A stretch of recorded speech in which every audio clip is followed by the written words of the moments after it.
जय श्री राम दोस्तों, आज हम बात करेंगे उस महाभारत के पात्र की जिनकी सबसे ज्यादा फैन फॉलोइंग है, उन पे सबसे ज्यादा किताबें लिखी जाती हैं, या ये कह सकते हैं कि हर समय के लेखकों के वो पसंदीदा पात्र रहे हैं। इनके सबसे ज्यादा आज के फैन क्लब्स, फैन पेजेस हैं। आए दिन इन पे महाभारत में नए सीरियल बन रहे होते हैं। शॉर्ट्स वीडियो में इनके सीन ही सबसे ज्यादा व्यूड होते हैं। कुल मिला के आज के समय यानी कलयुग के सबसे बहुचर्चित महाभारत के पात्र दानवीर कर्ण। जैसा मैंने कर्ण के जीवन पे बनाए हुए अपने वीडियो में पहले ही बताया था कि इस चैनल को बनाने की प्रेरणा मुझे कर्ण पे ही एक तरफा वीडियो बनाने वालों से मिली है। यहाँ तक ये कहना भी गलत नहीं होगा कि इस कैटेगरी यानी धार्मिक कैटेगरी में कर्ण पे वीडियो बनाने वालों को इनके कल्ट फैन आर्मी का एक तरफा प्यार या समर्थन मिल रहा होता है। अब हम बात करेंगे कि कर्ण की इतनी लोकप्रियता क्यों है, क्यों बहुत सारे फैंस के लिए महाभारत का मतलब सारे पात्र नहीं बल्कि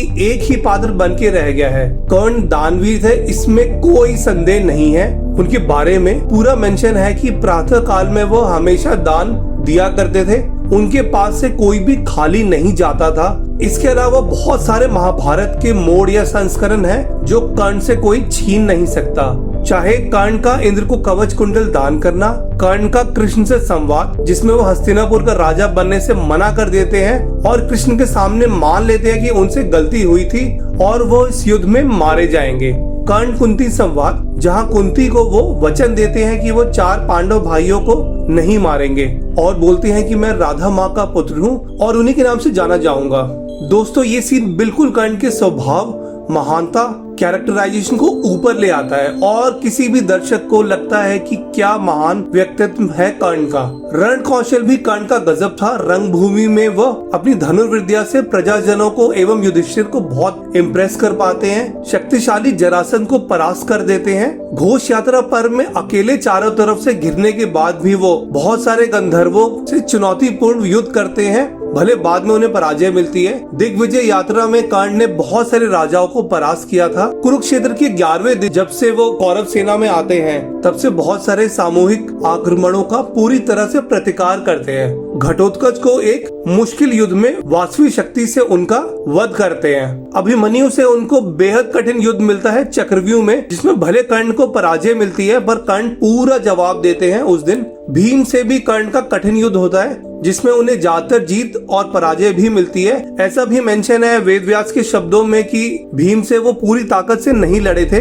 अर्जुन से उनका 17वें दिन का युद्ध द्वापर के सर्वश्रेष्ठ युद्ध में आता है। और दोस्तों, इतने सारे डिसएडवांटेजेस होने के बावजूद श्राप, शल्य जैसा सारथी जो हमेशा उनको डिमोटिवेट कर रहा होता है, और उनके सामने होते हैं महानायक अर्जुन एवं भगवान श्री कृष्ण। साथ में दोस्तों अपने मित्र दुर्योधन का साथ वो कभी भी नहीं छोड़ते। कर्ण के अंतिम दिन कितने कठिन रहे होंगे कि एक तरफ उनको पता होता है कि मैं अधर्म के साथ हूँ और सामने वाले मेरे भाई है, पर मैं अपने मित्र का साथ नहीं छोड़ सकता। तभी कर्ण और दुर्योधन की मित्रता सदियों से चर्चित है। अभी तक तो मैंने महाभारत की बातें बताई, पर कर्ण से आकर्षित होने का दूसरा कारण है भारतवर्ष, जहाँ लोअर और मिडिल क्लास 80 से ज्यादा फीसद है। हर कोई आदमी कर्ण के अंदर अपने को देखता है। उनको कर्ण की कथा एक आम आदमी की कहानी लगती है जो बड़ी कठिनाइयों से आगे बढ़ता है और हमेशा रोका जाता है। कर्ण के पात्र में वो अपने दुखों, जीवन और संघर्षों को देखता है। स्वाभाविक है दोस्तों कि लोगों को कर्ण पसंद आएंगे। बहुत सारे महाभारत के जानने वालों को कर्ण एंटी हीरो लगते हैं। दोस्तों, एंटी हीरोज को लोग बहुत पसंद करते हैं। आप याद करिए, शाहरुख भी SRK जैसे स्टार बने थे बाजीगर और डर के बाद। मतलब एंटी हीरो वाले रोल से आज के समय में लोगों को पात्र की बुराई और अच्छाई दोनों पसंद आती है। दोस्तों, साथ में कर्ण की माता ने उनका बचपन में ही त्याग कर दिया था। ये फैक्टर भी उनकी लोकप्रियता को बढ़ा देता है, क्योंकि ये दर्शकों के मन में उनकी तरफ एक सहानुभूति को जगा देता है। चौथा और प्रमुख कारण है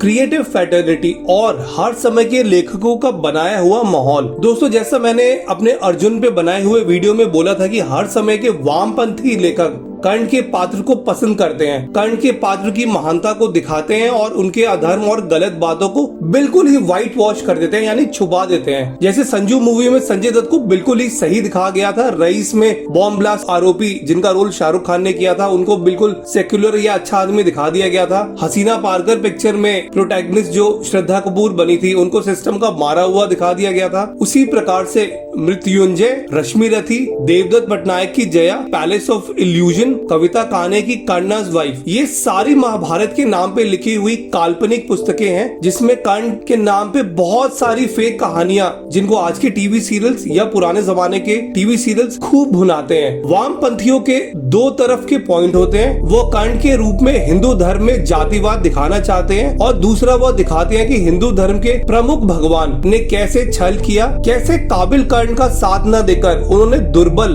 अर्जुन का साथ दिया। क्यों महादेव ने भी अर्जुन का साथ दिया, जिनको सीरियल्स में आज की डेट में वो दुर्बल दिखाते हैं। दोस्तों, भगवान अगर भक्त का साथ दे तो वामपंथियों के हिसाब से वो भक्त की सबसे बड़ी कमजोरी होती है। तभी कर्ण के नाम पे नकली कहानियां दिखाई जाती है। उनको महाभारत का सर्वश्रेष्ठ व्यक्तित्व और योद्धा भी दिखाया जाता है। उनकी पराजय को बिल्कुल फेक या कोई भी तर्क या इंटरपोलेशन बता के छुपा दिया जाता है। दोस्तों, साथ में आज के समय का पॉलिटिकल नैरेटिव को भी ऐड कर देते हैं। जैसे सूर्यपुत्र कर्ण सीरियल में कर्ण जब रंगभूमि में आते हैं तो उनका पहला डायलॉग होता है कि वो अपनी जाति को सम्मान दिलाने के लिए आए हैं। इस तरह से जाति को सम्मान दिलाने वाली कोई भी बात कर्ण ने नहीं करी थी महाभारत में। पर एजेंडा की तरह के हिंदू धर्म में जन्म से भेदभाव था, ना कि कोई वर्ण व्यवस्था थी। ऐसे पॉइंट्स को हिंदू विरोधी धड़ा हमेशा उजागर करने की कोशिश करता है। जातिवाद का राजनीतिक नैरेटिव जुड़ते ही कर्ण के पात्र को और समर्थन मिल जाता है। बात को और समझाने के लिए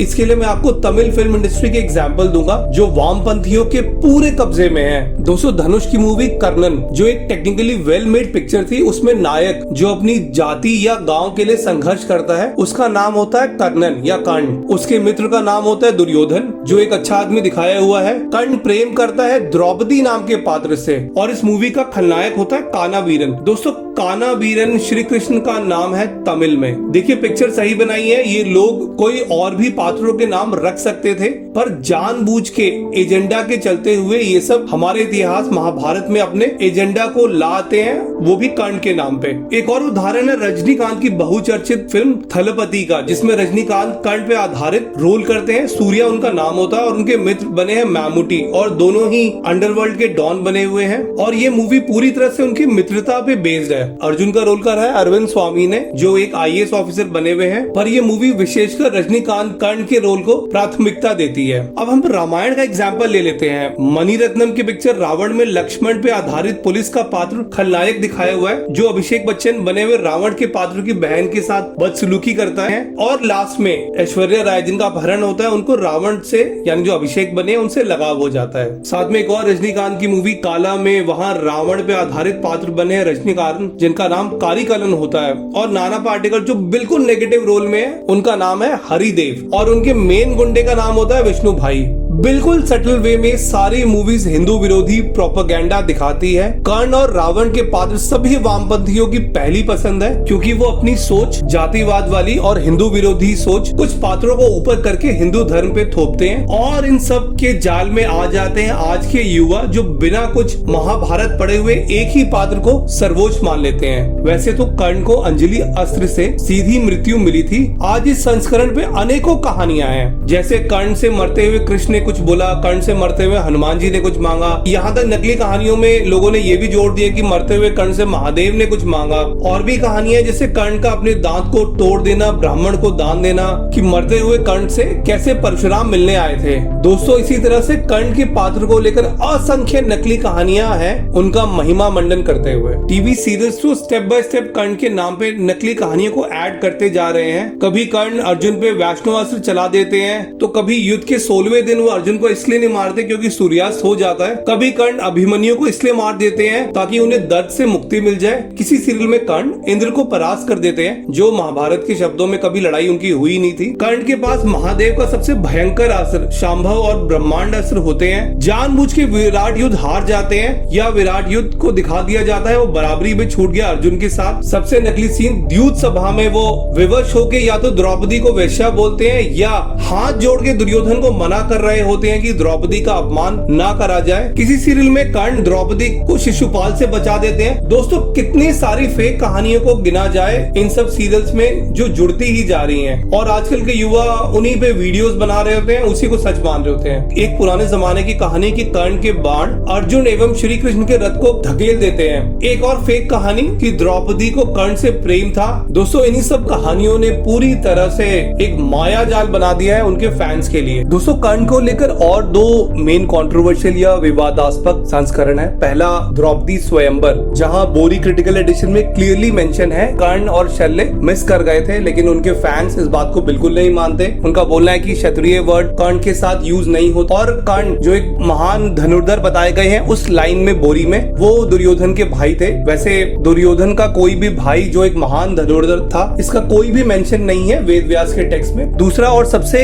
कंट्रोवर्शियल संस्करण है कर्ण की मृत्यु, जहां उनके फैंस का बोलना है कि उनको छल से मारा गया था। देखिए बोरी क्रिटिकल एडिशन में इस पॉइंट को हटा दिया गया है और क्लियर बताया गया है कि वो लड़ते हुए युद्ध में मारे गए थे। दोस्तों अगर हम बोरी की बात ना भी करें तो, और अगर इस तर्क को समझे कि वो एक युद्ध था, वो कोई डिबेट या ग्रुप डिस्कशन नहीं था जिसमें एक पार्टिसिपेंट को बारी मिलती है और उसके बाद दूसरे पार्टिसिपेंट को बारी मिलती है, या अगर आप अभिमन्यु के वध का पूरा संस्करण ले, क्या अभिमन्यु को मारने से पहले बोला गया था कि उनको हथियार दे दिए जाए, उनको रथ पे चढ़ा दिया जाए? महाभारत एक युद्ध था जो एक रक्त रंजित था, जहाँ पे लोग एक दूसरे को मार रहे थे। तो किसी तरह का भी तर्क कि उन्हें छल से मारा गया था, हालांकि मैंने बताया बोरी क्रिटिकल से हटा दिया गया है, पर उसका कोई लॉजिक नहीं है। अगर युद्ध कौशलता की बात बोली जाए तो इसमें कोई संदेह नहीं है कि कर्ण एक महान योद्धा थे, पर ऐसा नहीं है कि उन्हें पराजय ना मिली हो, बल्कि उन्हें बहुत बार पराजय मिली थी। अर्जुन से 3 बार विराट युद्ध में वो हारे थे। गंधर्व युद्ध में चित्रसेन से वो हारे थे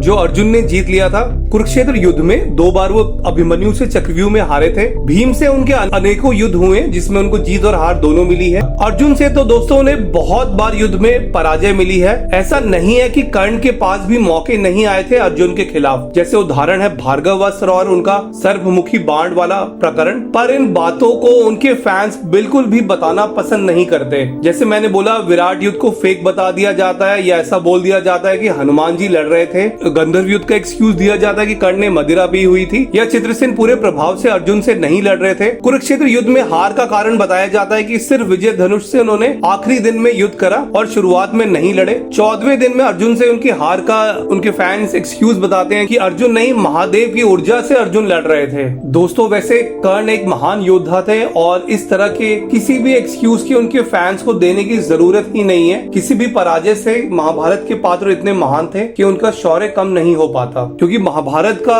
युद्ध उस युग के सबसे बलशाली योद्धाओं का युद्ध था। और जैसे क्रिकेट या मैच में होता है कि कोई भी टीम किसी दिन जीतती है पर कभी भी किसी से हार जाती है, तो युद्ध और खेल में ऐसा होता रहता है। महाभारत में एक नहीं बहुत जगह मेंशन करा गया है कि कर्ण दुर्योधन और शकुनी के सारे षड्यंत्रों में शामिल थे। दुर्योधन को युद्ध के लिए भड़काने में वो मेन आदमी रहे हैं। घोष यात्रा में जाके पांडवों को वन में नीचा दिखाने का आइडिया हो, या द्रौपदी के अपमान और वस्त्रहरण का आइडिया देने वाले कर्ण खुद थे। साथ में कोई भी रोकता था, जैसे विकर्ण ने रोकने की कोशिश करी थी द्यूत सभा में, तो कर्ण ने उनको चुपचाप बिठा दिया था। इन सब बातों को बिल्कुल उनके फैंस टीवी सीरियल्स और यूट्यूब चैनल्स जो रोज उन पे वीडियो बनाते हैं बिल्कुल छुपा देते हैं। वामपंथियों के कैंपेन के कारण सिर्फ कर्ण के बारे में एक तरफा वीडियो बन रहे होते हैं। उनकी पराजय या धर्म को कोई उजागर करता है तो उसको भारी विरोध का सामना करना पड़ता है उनके फैंस आर्मी के द्वारा। दोस्तों समझने की बात यह है कि कर्ण को अगर आप मेटाफोर में समझे,